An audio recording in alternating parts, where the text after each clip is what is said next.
एक लंबी सोच के बाद आखिरकार आरव रूही के पीछे खड़ा था और सभी स्टाफ को मेहमानों का अच्छे से ख्याल रखने के निर्देश दे रहा था। रूही आरव को देख नहीं पा रही थी, लेकिन उसके आसपास खड़े स्टाफ आरव को देखकर हैरान थे। आरव रूही के पीछे से ही इशारे कर रहा था कि वे यहाँ से चले जाएं।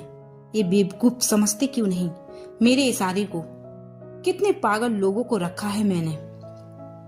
आरव का सब्र का बांध पूरी तरह से टूट गया, क्योंकि रूही अपनी बातों में इतनी मशगूल थी कि रुकने का नाम ही नहीं ले रही थी और उसके डर से स्टाफ भी वहां से जाने का नाम नहीं ले रहा था।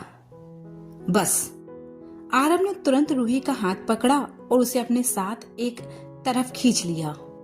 आरव, ये सब क्या है? रूही ने हैरानी से पूछा।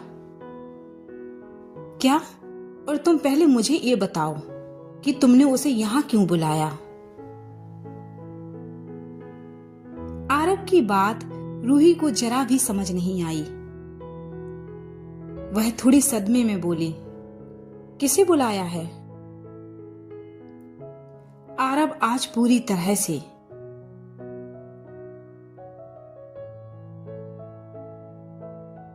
आरव आज गुस्से से पागल हो रहा था।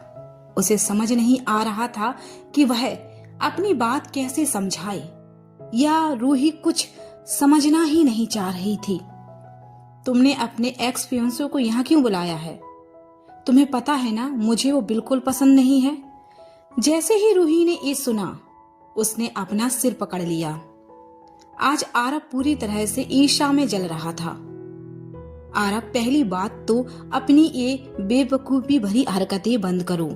दूसरी बात, विक्रम को मेरा एक्स फियांसे बुलाना बंद करो, क्योंकि ये बोलकर तुम मेरा खून ज्यादा पी रहे हो। तीसरी बात, ईसा तुम सबको अपना भाई मानती है, तो मान्या के इतने स्पेशल मोमेंट पर उसका आना जरूरी था। रूही की बातें सुनकर आरव ने मुंह बना लिया। तो तुम ईसा को इनवाइट कर लेती, इस इडियट को क्यों बुलाया? आरव की बातों से रूही इतनी ज्यादा चिढ़ चुकी थी कि विक्रम के मामले में आरव एक जिद्दी बच्चे की तरह बर्ताव कर रहा था।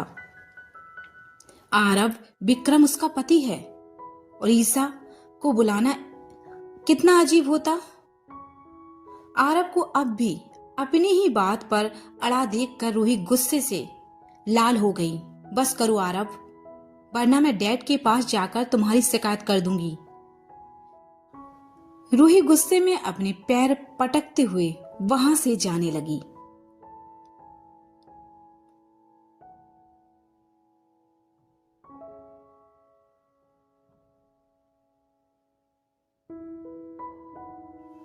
ये लड़का पता नहीं आरव को ये पागलपन कब से और कैसे सूझा। आरव दूर खड़ा रूही को देख रहा था। तभी विक्रम उसके पास आकर खिलखिलाते हुए बोला, लगता है रूही नाराज हो गई है। ये सब तुम्हारी वजह से हुआ है। आरव का रूखा जवाब सुनकर विक्रम हंसते हुए बोला, ओहो, आई एम सॉरी यार। अब गुस्सा थूक भी दो। मैं अपनी फैमिली के साथ अब खुश हूं और रूही को तो मैं सिर्फ एक दोस्त की तरह ही देखता हूं, इसलिए अब जलना बंद करो। विक्रम की बात सुनकर आरव ने पहले तो उसकी तरफ एक क्यूट स्माइल के साथ देखा, लेकिन अगले ही पल इरिटेट होकर कहा, बिल्कुल नहीं।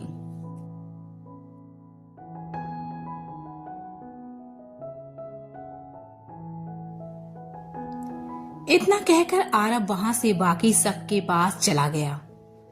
आरव का इरिटेशन देखकर विक्रम भी उसे परेशान करने में पीछे नहीं रहा। वे सब अपनी मस्ती में लगे हुए थे कि उन्हें नेहा की एक अनाउंसमेंट सुनाई दी। नेहा ने सबको डांस के लिए स्टेज पर इनवाइट किया। अपनी एक खूबसूरत परफॉर्मेंस के बाद रूही, आरव और मान्या की एंगेजमेंट एक साथ देखने लगे। आज उन सब के लिए ही बहुत खुशी का दिन था, खासकर नमन के लिए। क्योंकि आरब ने उसे हमेशा अकेलेपन और दर्द में देखा था और इस बात के लिए उसे खुद को बहुत असहाय महसूस होता था।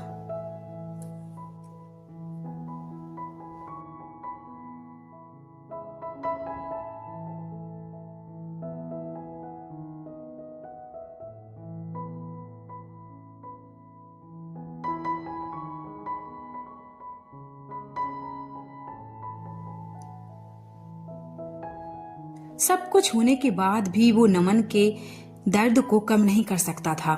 वहीं आरब की विरासत को रूही ने अपनी दुनिया मान लिया, इसलिए उसने पूरे दिल से उस दिन का बेसब्री से इंतजार किया। फाइनली आज ये फाइल आगे बढ़ गई।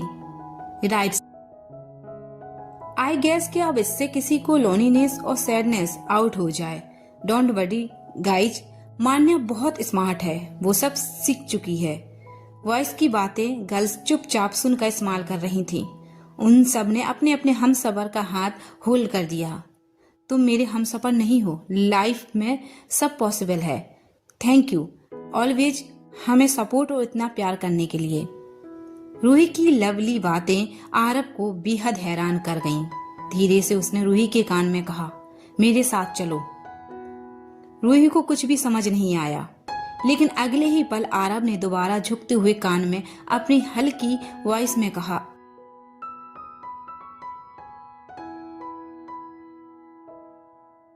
आई नीड यू रूही। रूही को ये समझते देर नहीं लगी, इसलिए वो दोनों सबको एक्सक्यूज कहकर मेंशन के अंदर चले गए। नमन और मान्या को सब लोग गिफ्ट्स के साथ बेस्ट विशेष भी दे रहे थे, जिसमें यहाँ तक कि शिव भी उसके पास आया। शिव ने मान्या को एक डायमंड क्लेच पर्स दिया। मान्या को शिव की बात समझ नहीं आई, लेकिन उससे पहले शिव ने हल्के से मुस्कुराते हुए कहा, नमन आज से हम दोनों बस एक दूसरे के अच्छे दोस्त और रहेंगे। नमन कुछ कह पाता इससे पहले ही शिव जा चुका था। उसका मन उलझा हुआ था, जैसे कोई जवाब ढूंढ रहा हो। दूसरी तरफ कमरे में आते ही आरब ने रूही की ओर देखा। उसके मन में ढेरों सवाल उलझने थी, लेकिन उसने हल्के फुल्के अंदाज में बात शुरू की ताकि माहौल हल्का रहे। रूही ने भी उसे मुस्कुराकर जवाब दिया। उन दोनों के बीच एक अजीब सी केमिस्ट्री थी, एक अपनापन, एक गहराई जो बिना शब्दों के भी बहुत कुछ कह गया था। आरब ने रूही के पास बैठते हुए उसके हाथों को थामा और कहा, आज बस तुमसे बात करनी है। तुम्हारी आंखों में देखकर वो सब कुछ कहना है जो अब तक छुपा रहा। रूही थोड़ी भावुक हो गई। उसने अपने हाथ से आरब के माथे को छुआ और बोली, मुझे तुम्हारे साथ ये पल जीना है, लेकिन धैर्य और समझदारी से, बस ऐसे ही साथ साथ। आरब थोड़ी देर चुप रहा, फिर मुस्कुराते हुए बोला, मैं तुम्हारे साथ सिर्फ आज नहीं, हर रोज चाहता हूँ, और उस प्यार को जो मेरे भीतर है वो कभी जबरदस्ती नहीं बन सकता। रूही की आंखों में आंसू थे, सुकून के। उसने आरब को गले लगाया और दोनों एक शांत से एहसास में डूब गए, बिना किसी जल्दबाजी या सीमा को पार किए। रात जैसे ही ढली, आरब और रूही अपने कमरे में लौट आए। आरब ने धीरे से रूही का हाथ थामा और बोला, मुझे पता है रूही, तुम्हें इस सब में बहुत उलझन हो रही होगी, लेकिन आज मैं तुम्हारे साथ हूँ और हमेशा रहूंगा। रूही उसकी बातों में सुकून महसूस करती है और हल्के से मुस्कुरा देती है। दोनों एक दूसरे के पास बैठे एक दूसरे की आंखों में झांकते हुए चुपचाप रात बिताते हैं। बहुत थक गए थे, इसलिए बातों ही बातों में कब नींद आ गई पता ही नहीं चला। अगली सुबह आरब जैसे ही तैयार होकर हॉल में आया, नमन पहले से वहां खड़ा था और साफ नाराज दिख रहा था। उसने गुस्से से पूछा, क्या तुम्हें ये सही लगता है अपनी बीबी के साथ कहीं चले जाना और अपने दोस्त की एंगेजमेंट छोड़ देना? मैं तुम्हारा दोस्त हूँ यार, कुछ तो बताना चाहिए था। आरब ने नमन का हाथ थामा और उसे अपने रूम की ओर ले गया। नमन, मैंने कोई गलत काम नहीं किया है। रूही मेरी बीबी है और मुझे उसकी केयर करनी थी। मुझे नहीं लगा था कि चीजें इतनी जल्दी बिगड़ेंगी। नमन कुछ देर चुप रहा, फिर धीरे से बोला, ठीक है, लेकिन अगर कुछ भी और है जो नहीं जानता तो मुझे जरूर बताना। आरब ने उसकी तरफ देखकर सिर हिला दिया।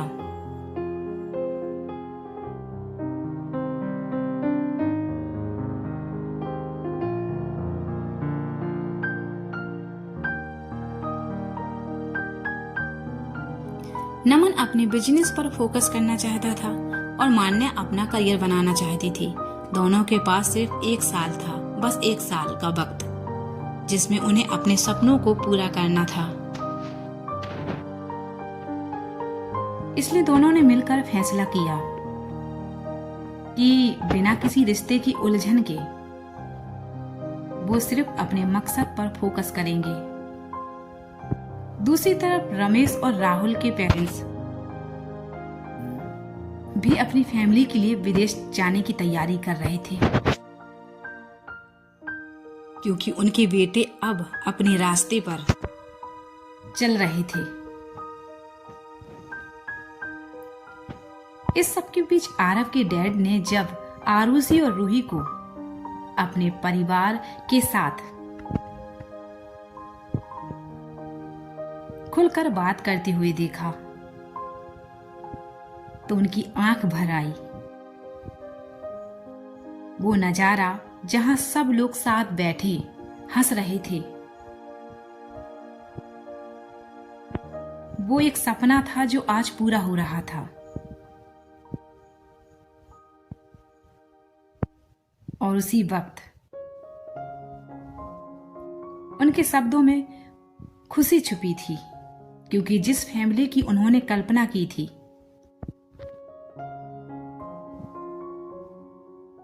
आज वो उनके सामने थी। दूसरी तरफ रमेश और राहुल के पेरेंट्स भी नेहा और तनु से वही बातें कर रहे थे, क्योंकि उन्होंने उनके बिगड़े बेटों को एक लाइन पर ला दिया था और वो सब जिनका कभी कोई दिशा नहीं था, आज उन्हें कोई सही रास्ता दिखा रहा था।